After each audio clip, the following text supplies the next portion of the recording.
Est-ce qu'il y a du monde dans la rue aujourd'hui?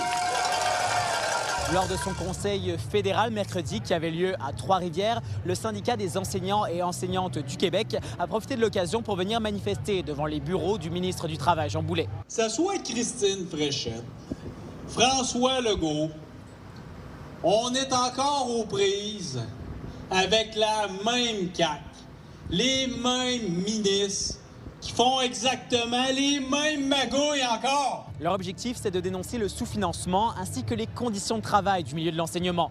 Ils veulent également faire reculer le gouvernement sur les projets de loi réduisant les pouvoirs des syndicats. Oui, les droits des syndicats, mais c'est une dizaine de projets de loi qui ont été déposés dans la dernière année qui portent atteinte aux droits de la population, aux droits des minorités, aux droits des syndicaux, qui se font sans vraiment consensus social. C'est aussi des mesures d'austérité, des compressions budgétaires. Juste dans les cégeps en 2025-2026, c'est 151 millions de coupures. On veut réitérer qu'on est contre ce qui me semble pour moi là, vraiment de la violence complètement gratuite, des attaques de Jean Boulet envers l'ensemble des citoyens et des citoyennes quand on dépose une multitude de projets de loi qui, dans les faits, vient retirer des droits pour lesquels on s'est battu depuis plusieurs décennies. On est ici pour faire front contre les lois liberticides de la CAQ et ses mesures d'austérité. Le syndicat a également profité de l'occasion pour dénoncer le manque de communication du ministre du Travail, Jean Boulet, paraissant, selon leur dire, ouvert aux discussions, mais en réalité très peu préoccupé par leurs conditions. Le faux semblant d'ouverture que M. Boulet essaie de démontrer, le dialogue social, c'est absolument faux. Ça, je tiens à le préciser, c'est totalement faux. C'est pas parce qu'on fait semblant d'aller à l'Assemblée nationale et d'écouter les personnes, des fois on les écoute pas à moitié, avant d'adopter quand même ces projets de loi, qu'il y a un réel dialogue. C'est totalement faux. Présentement, M. Boulet va de l'avant, a son plan déjà écrit et il n'y a aucun dialogue présentement. La CAQ, c'est extrêmement difficile d'avoir des relations, d'avoir un dialogue. On les rencontre à l'occasion. Les communications sont très difficiles.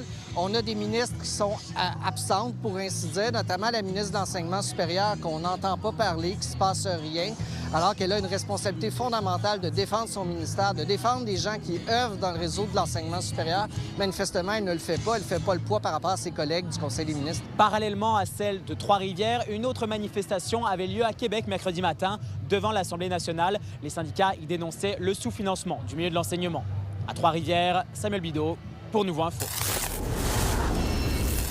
Le dossier de Nemaska Lithium continue d'être malmené à l'Assemblée nationale. Les libéraux ont vivement critiqué l'investissement d'1 milliard de dollars de la CAQ dans le projet d'usine à Bécancour, malgré un rapport environnemental défavorable. Le ministre des Finances, Éric Girard, affirme ne pas avoir eu connaissance de ce document. De son côté, la première ministre, Christine Fréchette, réitère sa confiance envers Rio Tinto. Les partisans du Canadien vont avoir l'occasion de se rassembler pour le 6e match de la série qui oppose Montréal au Sabre à Buffalo. La partie sera retransmise sur écran géant samedi à l'amphithéâtre Cogeco de Trois-Rivières. Une autre diffusion est aussi prévue dimanche si un 7e affrontement est nécessaire pour sceller la demi-finale de division. Les billets sont gratuits, mais les places doivent être réservées en ligne. On a déjà plus de 2300 billets écoulés, avec une capacité à peu près de 3500 billets. Donc on pense que ça va être complet, ça va être vraiment une belle fête. C'est toutes les générations qui vont être là. Ça va être assez spectaculaire parce que l'écran géant qu'on a installé est très grand. Il y a aussi beaucoup d'éclairage, il y aura un DJ aussi pour mettre de l'animation, il y a des consommations, des grillotines, bref, c'est tout ce qu'il faut pour passer une belle soirée. Les amateurs de voitures de collection vont avoir l'occasion d'admirer des modèles historiques au 5e Salon Élégance Trois-Rivières.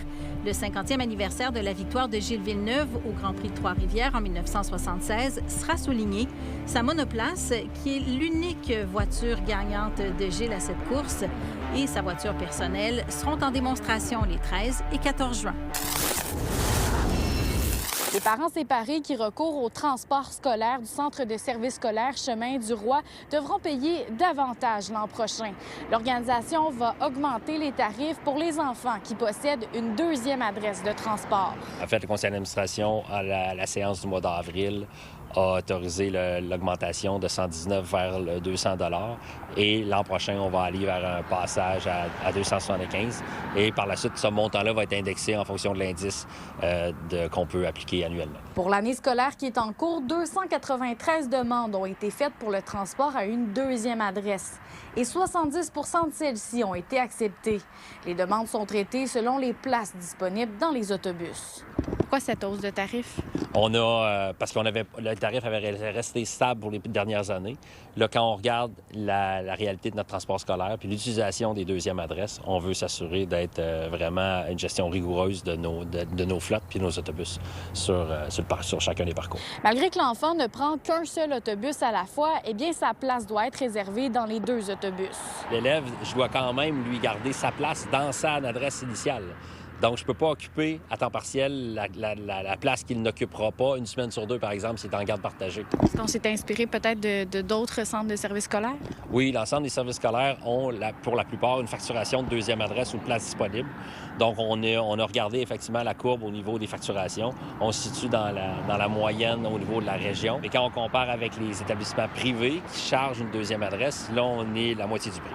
Le transport pour une seule adresse est offert gratuitement par le centre de services scolaires. Première adresse, elle est gratuite, donc elle fait partie de notre obligation, on doit le transporter. Le 200 $, c'est pour ceux elle va être admis à une deuxième adresse. La nouvelle tarification commencera dès la prochaine année scolaire. À Trois-Rivières, Frédéric Bacon pour Nouveau Info. C'est sûr qu'on peut vivre du stress aussi par rapport à la gravité des interventions. Le CIUS de l'Estréchus doit composer avec un roulement de ses intervenants spécialisés en pacification et sécurité. En moyenne, un ISPS sur 4 quitte son emploi au Centre de réadaptation des jeunes en difficulté. Aujourd'hui, on met en lumière ce travail essentiel au site de Val-du-Lac. Il y a une portion de notre population, de nos ISPS, qui sont des gens qui étudient en technique policière ou qui attendent d'aller à Nicolet ou qui attendent un poste, qui fait qu'ils amènent un roulement. Mais on a quand même des ISPS qui sont avec nous depuis quand même plusieurs années. ISI pour... Ça va faire 11 ans en juin que je suis employé à Val-du-Lac.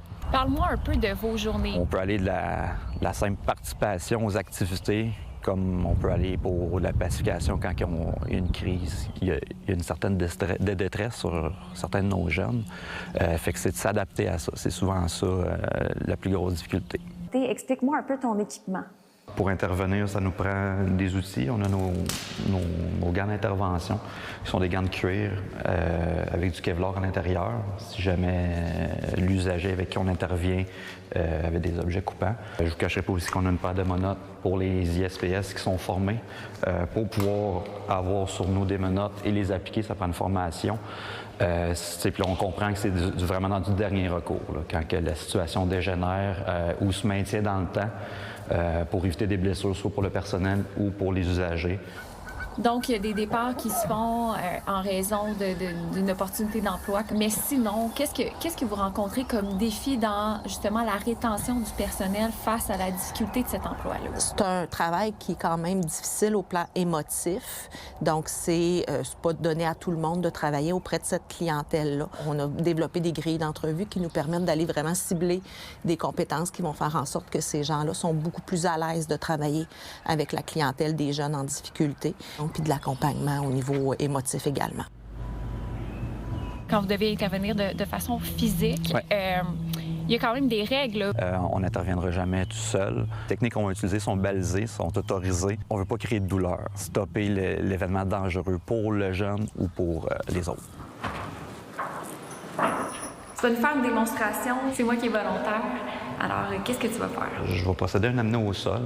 Si un jeune se débattait ou essayait de me frapper, c'est comme ça qu'on va intervenir. Fait que dans sa première étape, je vais immobiliser le jeune en m'assurant que je suis en sécurité.